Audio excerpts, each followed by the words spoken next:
সরকারের জন্য ধন্যবাদ, যে কাজটা করতেছে খুব উপকার হয়েছে আমাদের। বারবার বন্যায় তিস্তা তীরবর্তী ভেঙে যাওয়ায় আতঙ্কিত থাকে তিস্তা তীরবর্তী বসবাসকারী মানুষজন।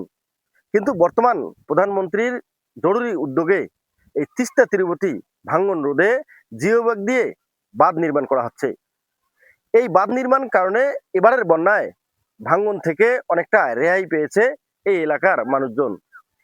তাই তো বর্তমান সরকারকেও ধন্যবাদ জানিয়েছেন এই এলাকার মানুষজন। এই বন্ধন নিচে একটু ভালো উপকার হচ্ছে, মানুষ জনগণের ভালোর জন্য ভালো উপকার হচ্ছে। তো অবশ্যই এটা তো কল্পনাতীত যে কাজটা আমার প্রতি বছর স্কুলের মাঠ ধোয়া যায়, স্কুলটা পুরো ঝুঁকিপূর্ণ অবস্থায় থাকে। এটা আলহামদুলিল্লাহ এটা একটা ভালো, মানে এই কাজটা হওয়াতে আমরা তো সুক্রিয়া।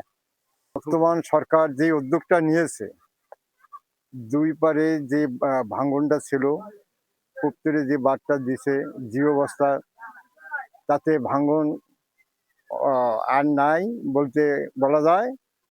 তিস্তা বারবার ভাঙার কারণে আমরা খুব ক্ষয়গ্রস্ত হওয়ার কারণে মনে করেন যে সরকারে বলার পরে সরকারের যে উদ্যোগটা নিছে আমাদের এখন মনে করেন যে সরকারের জন্য ধন্যবাদ, যে কাজটা করতেছে খুব উপকার হয়েছে আমাদের। এবারে ভাঙন নাই, এবার মনে করেন যে বান্ধা দিছে, বান্ধার কারণে নদীর আরো ওই পাশে সরে গেছে, এখন নদী এই পাশে নাই, মাটি ভরে যাচ্ছে। এখন বর্তমানে এখন যে জায়গাটা আছে মাটি ভরে যাচ্ছে, এখন নদী ওই পাশে চলে যাচ্ছে।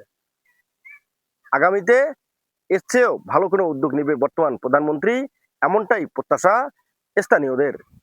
M A Rahim, news 724, Lalmonirhat.